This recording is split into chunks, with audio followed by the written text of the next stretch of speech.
I'll tell you this quick story. When I was, well, when you learn to play guitar, you start writing songs. 30 up to 20 minutes. Sometimes it's harder to write songs for people that really mean a lot to you. But for years, I tried to write a song for my mother, and I couldn't do it. It just, I couldn't get the words right, couldn't get the music right. And when I was in college, I guess my freshman year, my sophomore year in college, my mother, who was a nurse, caught the Legionnaire's disease. Now, Legionnaire's disease is a type of pneumonia, and it has a 99% death rate. Oh, damn. Only 1% survival. And she caught it because she was one of the people helping, with the medical professionals, helping take care of people with Legionnaire's. And she was really, really sick. And she was in the hospital, and they didn't have a lot of hope for her. And I sat down, and I wrote the song all of a sudden. It just all came to me. And so I knew I was going to go visit her that evening, so very hurriedly, I wrote down all the words on, I had, pieces of napkins, because I write on whatever I have, Right. Write pieces of napkins and pieces of, slips from when I got my gas at the gas station, and, like, I put them all together, and I rewrote it. Papers. Yeah, I got my history notebook with the spirals on it, and I started writing it in my history notebook, and then I tore pages out, still had all the fringes on it, right? And I took that, and I took my guitar, and I went to the hospital. And my mother, it was really hard looking at her, but I gave her the words, and actually I had to have the words because it was a brand new song. So I looked at the words first, and I sat down with my guitar, and I played the song for her, and she started crying. And I brought her like a chime. It was a chime that you hang, and it had doves, like white ceramic doves, and they were in a circle, these doves, all the way down like a spiral doves. And so when I put it over top of the air conditioner, whenever the air conditioner came on, the doves would tinkle, ting, ting, ting, ting, ting, like that. And so I played the song, and then I gave her the words that I wrote, and I put them in her hand. And she grabbed them, and it's like she had, like a Christmas present, with the, like one of those Tootsie Rolls, with the little things on the top, and she had them in her hand. They're all crinkled up, but she had them. They were her words, right? And I left. That night, in my family, we have a lot of connectedness, and we know when something's wrong and when something happens to somebody. At any rate, I was up that night, and I was pacing the floors. And the baby, even my sisters, nobody could sleep. We were all walking around, and I knew, even the babies were up, and they were crying and wouldn't go to sleep. My brothers and sisters, who are right now they're in their early 20s. But they were babies then, and I knew something was wrong. I just knew it. But I called the hospital. They wouldn't let me through. I couldn't get a phone. They won't let anybody through until 6 a.m. in the morning. So I waited, and then in the morning time, I picked up the phone to call and see if she was still alive.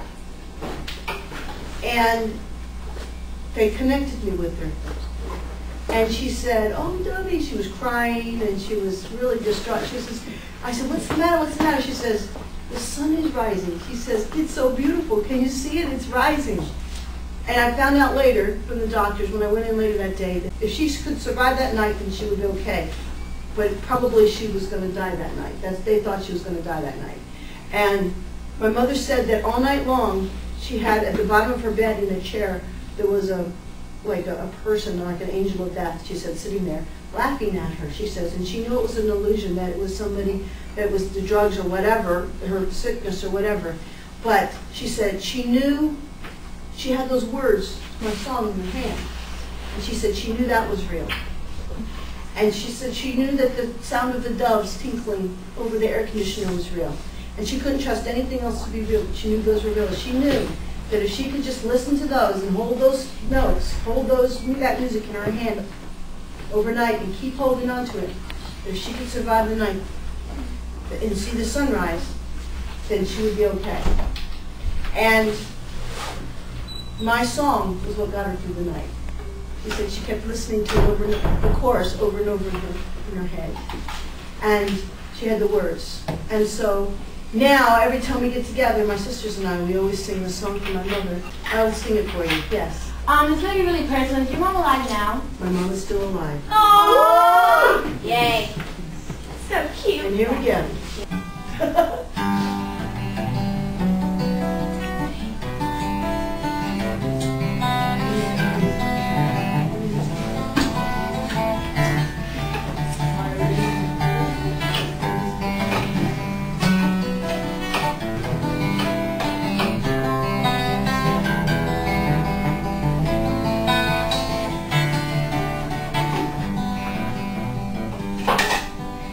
Childhood was shortened by marriage and mothering young, but all her life's devoted to raising and loving her young. Her plight is universal.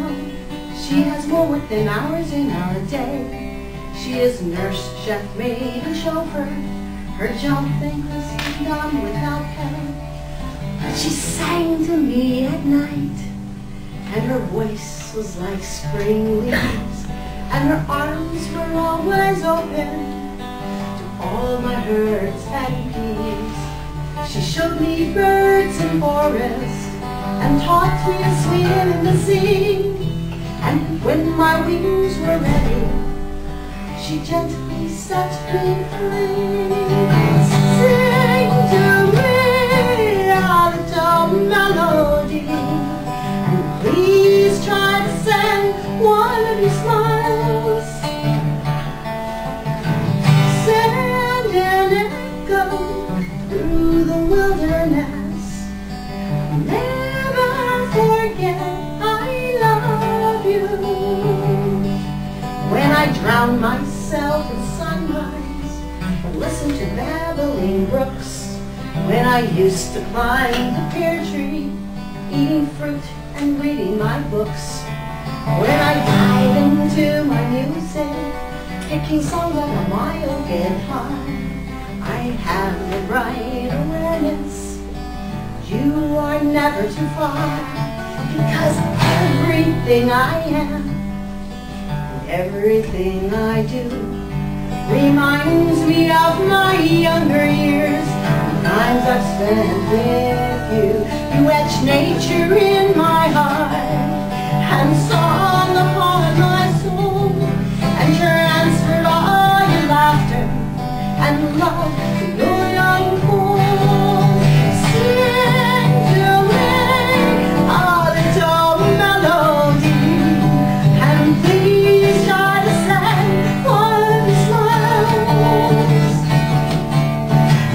Send an echo through the wilderness, and never forget I love you. Oh, my little mama, that is what I love to hear, and sing a sweet ballad of spring and having no fear.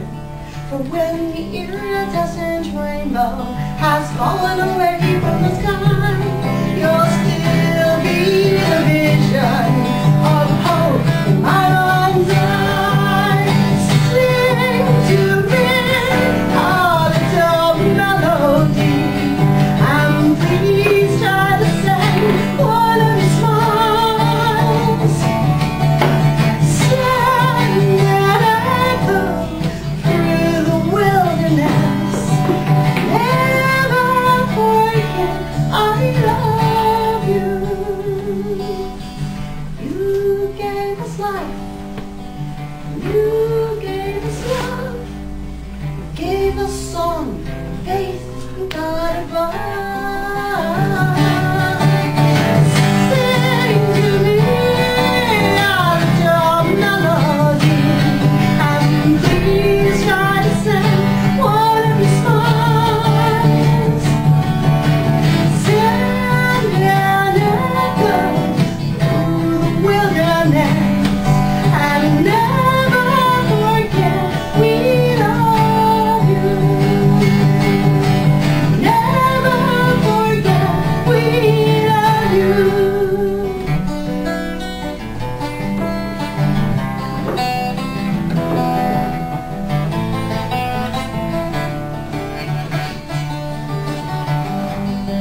Miss Wimbish, Good. can I go get a tissue? To go to the bathroom, yes. Sean, hold my camera.